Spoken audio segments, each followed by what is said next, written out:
আজকে বানাবো ভীষণ স্বাদের একটা বড়ার রেসিপি। ইউনিক পদ্ধতিতে বানানো দেখিয়েছি বন্ধুরা। যে কোনো তেলে ভাজা খেতে আমরা ভীষণ পছন্দ করি। কম বেশি তেলে ভাজাটা আমরা প্রত্যেকেই খাই, কিন্তু তেলে ভাজাটা যদি হয় মনের মতন মুচমুচে কড়মড়ে হলে তো কোনো কথাই নেই। বাজার থেকে সেই মজার রেসিপিটা কিনে খেতে হবে না, বাড়িতেই তৈরি করে নাও ঘরোয়া পদ্ধতিতে। তার জন্যে আমি নিয়েছি কাঁচের ছোটো বাটির 1 বাটি চাল, আতপ চাল নিয়েছি। আর নিয়েছি সেই বাটিরই আধা বাটি মসুর ডাল। তোমরা আতপ চাল বাড়িতে না থাকলে ভাতের রেগুলার চালটা তোমরা দিয়েও বানাতে পারো। চাল ডাল আমি 1 ঘন্টা মতো ভিজিয়ে রাখবো, হাতে টাইম না থাকলে আধা ঘন্টা রাখবে। এরই মাঝে আমি কয়েকটা কাজ করে নিচ্ছি। এখানে আমি কুমড়ো পাতা টাটকা টাটকা তুলে নিয়ে এসেছি। এগুলো আমি বাড়িতেই কুমড়ো গাছ লাগিয়েছি, সেই পাতাগুলো এনেছি। তোমরা বাজার থেকে কিনে আনলে অবশ্যই একটু নরম কচি ধরনের পাতাগুলো নেবে আর টাটকা নেওয়ার চেষ্টা করবে। কুমড়ো পাতার এই শক্ত শীতটাকে আমি উঠিয়ে নিচ্ছি, এটা থাকলে বেশ ভালো লাগে না খেতে বড়াটা। তাই বন্ধুরা, কুমড়ো পাতার বড়াটা যে বানাবো সেটা একদম নতুন পদ্ধতিতে। কুমড়ো গাছ পুরনো হলেও, পাতা পুরনো হলেও কিন্তু বড়াটা একেবারে ইউনিক, নতুন স্বাদের, নতুনভাবে বানানো দেখিয়েছি। আর সেই রেসিপিটা তোমরা প্রত্যেকে বানাতে পারবে, বাড়িতে থাকা উপকরণ দিয়েই বানাবে, বাইরে থেকে আর উপকরণ কিনতে যেতে হবে না। এবার আমি শিরগুলোকে সমস্ত পাতার উঠিয়ে নিয়েছি। এবার ছোট্ট কুচি করে কেটে নেব।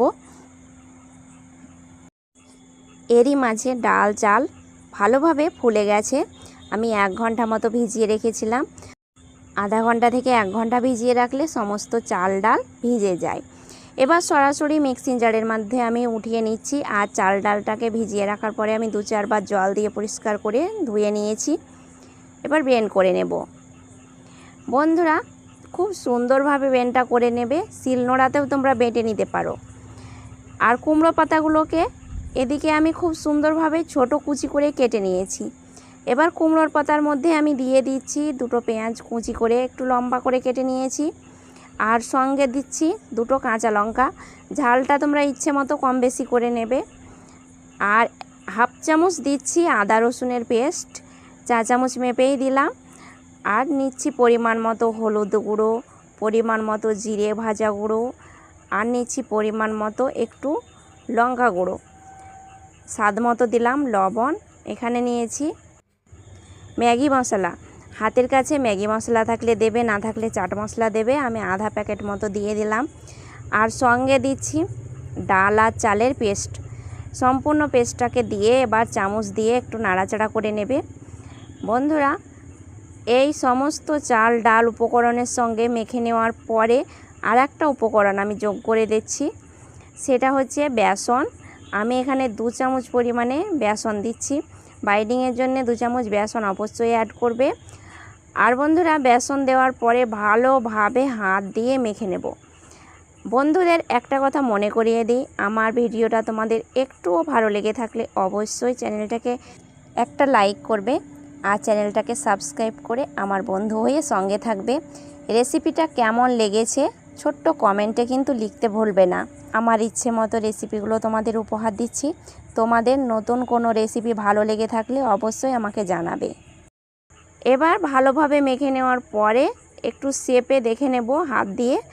দেখো, খুব সুন্দর শেপ চলে আসছে, ভেঙে যাচ্ছে না। সেই সময় বুঝে নেবে ভালোভাবে মাখানো হয়ে গেছে।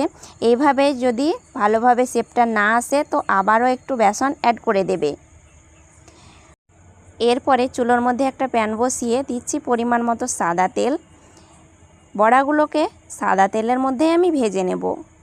আর তেলটা বেশি পরিমাণে অ্যাড করবে না, খুব অল্প পরিমাণের মধ্যে বড়াগুলোকে আমি শ্যালো ফ্রাই করে নেব। তেলটা ভালোভাবে গরম হয়ে গেছে। এবার আমি একে একে বড়ার শেপে দিয়ে দিচ্ছি। হাতের মধ্যে নিয়ে একটু এবড়ো খেবড়ো করে শেপটা করে দিচ্ছি। আর বন্ধুরা, এই রকমভাবেই তোমরা খুব সুন্দরভাবে ঝটপট করে বানিয়ে নেবে। আবার তোমরা এইভাবে না বানাতে চাইলে গোল গোল করে লাড্ডুর মতো বানাতে পারো, কিন্তু সেই গোল গোল করে লাড্ডুর মতো বানাতে চাইলে তোমরা একটু বেশিরভাগ তেল অ্যাড করবে। বড়াগুলো এক পাশ হয়ে গেছে, এবার আর এক পাশ করে দিচ্ছি।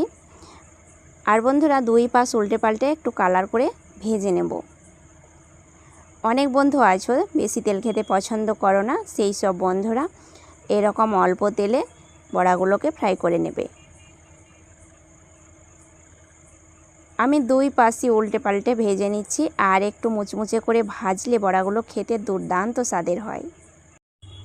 এইরকম দুর্দান্ত স্বাদের কুমড়ো পাতার বড়া বানিয়ে গরম গরম ভাত ডালের সঙ্গে পরিবেশন করবে, আর কোনো তরকারির প্রয়োজন পড়বে না। বড়াগুলো আমার খুব সুন্দরভাবে ফ্রাই করা হয়ে গেছে আর একদম মুচমুচে করে ভেজে নিয়েছি। এবার আমি একে একে উঠিয়ে নিচ্ছি। এগুলো বানিয়ে তোমরা সন্ধ্যাবেলায় স্ন্যাক্স হিসাবেও খেতে পারো, আবার তোমরা গরম গরম ভাতের সঙ্গেও পরিবেশন করতে পারো। সমস্ত বড়াগুলোকে আমি উঠিয়ে নিলাম একটা প্লেটের মধ্যে, আর একইভাবে আমি আবারও আর এক ব্যাচ ভেজে নিচ্ছি। সমস্ত বড়া আমার ভাজা হয়ে গেছে বন্ধুরা, দেখতেই পাচ্ছ কতটা সুন্দর হয়েছে, একদম মুচমুচে হয়েছে। বড়াগুলো ভাজতে ভাজতে আর লোভ সামলানো গেল না, দু চারখানা বড়া বাড়ির ছোট থেকে বড় মেম্বরে সবাই খেয়ে নিল। আর বাকি বড়াগুলো তোমাদের দেখাচ্ছি, একটা বড়া ভেঙে দেখাচ্ছি। দেখো বন্ধুরা ভিতরটা কতটা সুন্দর হয়েছে, ওপরটা মুচমুচে হয়েছে। এই বড়াগুলো তোমরা যে কোনো স্পাইসি সসের সঙ্গে খেতে পারো। এর আগে আমি কুমড়ো পাতার পকোড়া বানিয়ে দেখিয়েছি, কেউ না দেখলে অবশ্যই একবার দেখে নেবে। আজ এই পর্যন্তই, আবার আসছি নতুন রেসিপি নিয়ে। ধন্যবাদ।